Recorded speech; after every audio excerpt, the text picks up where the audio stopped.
All right, we'll bring the conversation back to our studio. And the plastic industry employs more than 66,000 workers. It is important to South Africa's economy, but sadly has taken a beating over the past few months. Despite that, it's just concluded a wage and employment agreement after 6 months of intense negotiations.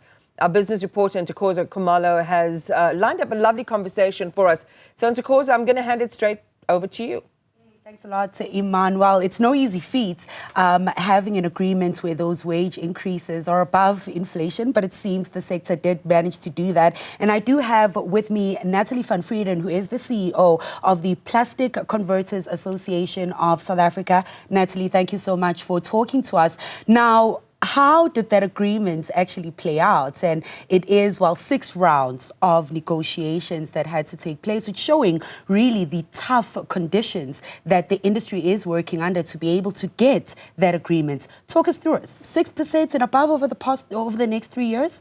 Yes, thank you for having me. I really appreciate the opportunity to be sitting here with you this morning. Well, our previous agreement was a 4-year term, and that would have expired now at the end of June. So early in March already, we sat with the unions, and all parties agreed to signing off and committing to a relationship agreement. And that was inclusive of a declaration to negotiate in good faith. And I do believe that that set the tone for the negotiations and the structure in which it was managed and handled by all parties. Now, union and employees organisation are mandate driven, so the unions receive a mandate from their members, and we subsequently needed to receive a mandate from our members. And initially, after various rounds, the unions came back with a unified proposal of 10% for a 1-year agreement, and that's when we had to go back to our employers and regain a mandate. And I think because of the fact that we could offer 7%, 6% and 6% was purely based on the fact that we could manage a 3-year agreement. A 3-year agreement brings with it stability in the industry, and it allows employers to grow and manage and plan with confidence. And then when we met on Friday the 6th, it was really a remarkable moment to be sitting there, and each and every union that is part of the industry had a mandate to sign the settlement agreement. And it's the first time that all unions have signed. So it was truly a remarkable moment, and we're thankful, we're humbled, and yes. And I suppose offering stability in this current economy is not easy at all for business owners and employers who are facing those headwinds as well, but thinking about the workers, because the members you represent are responsible for about 33,000 jobs, right? Exactly. Talk us through then the unions and your members agreeing to having it gazetted so that it does also apply to non-members and other workers in the industry. How does that work? All right, so part of our settlement agreement was the gazettal and the extension of the main agreement. So that means that employers and employees who do not form part of the settlement agreement or hasn't signed, that they will also be obliged to follow the wage increases and the employment conditions of this agreement. And ultimately, that has a consistency and a fairness with regards to the remuneration in the industry, and it also allows for fair competitiveness. Yeah. And I think at the end of the day, what's fair is fair and what's right is right. And I believe that, both parties need each other.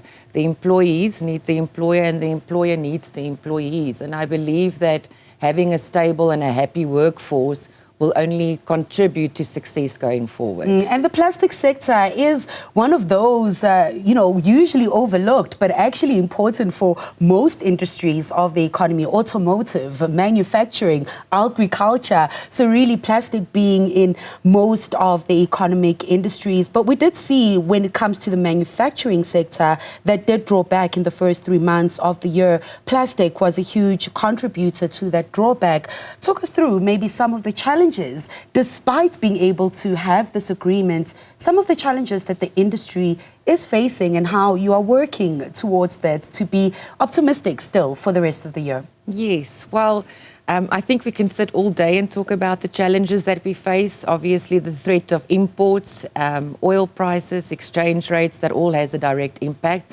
And then I think it's important to note that the cost of living has exceeded extremely.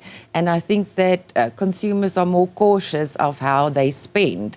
I do believe that the issue of the 1% VAT increase at the beginning of the year also contributed to some uncertainty.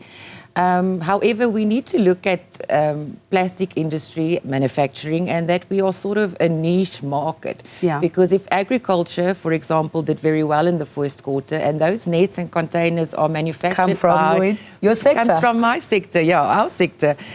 So I think that's important to note that manufacturing does have a challenge. I think we will face those challenges, and unfortunately, I don't have a crystal ball, but I do believe that having labour security can definitely just assist in us growing. And obviously something to note is that this creates investments opportunities because much needed, yes. And I think if you have a stable workforce, if you can forecast your wage bill for the next 3 years, it allows you to plan with confidence, and subsequently it does make it more eye-catching or lucrative for investors to look at us. So I think we should focus on the positive. I think this is a massive win for our industry, and it also shows how far we have come.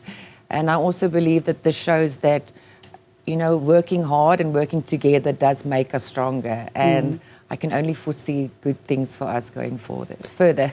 Yeah, well, Natalie, before I let you go, the unions will be continuing their wage bargaining talks for the next few months with other industries, including the auto sector and so much, and so on. Since both the employers and the unions agreed that this agreement was a landmark agreement. We did hear from Numsa as well, calling it a landmark agreement. Maybe a little word of advice for the other sectors that are still going to be negotiating with unions. How do they just, you know, in this tough environment, try to create a little bit of that stability for their workforce who are really struggling under the cost of living, you know, not sure where the cost of living is going to go, and just giving them that little bit of stability. A word of advice from a sector that's managed to get it right? Oh, goodness. A word of advice would just be to remember that a happy worker is a good worker. And unfortunately, the cost of living is impacting all of us. And I think stability in the long run is more important than, you know, looking at the issues or the challenges that you face at current. And maybe to prolong that in future, I think would be the best advice I could give.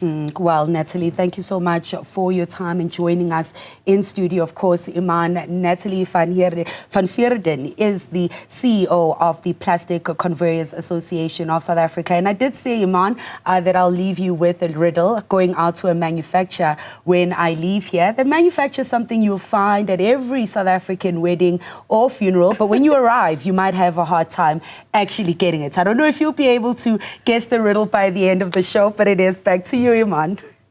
I'm stroking my beard and I'm thinking it's got to be a plastic chair. Close, very close. You got it right. It's actually, Iman, plastic chairs and others is where I'm going after this to just get some insights on how they are faring in the plastic sector as we get waiting from manufacturing data out of Stats SA later on this morning as well, Iman. And Ntolozo, thank you for that. Really important. And, you know, we're hunting growth wherever we can across the South African economy. So wherever it is, we certainly want to celebrate that.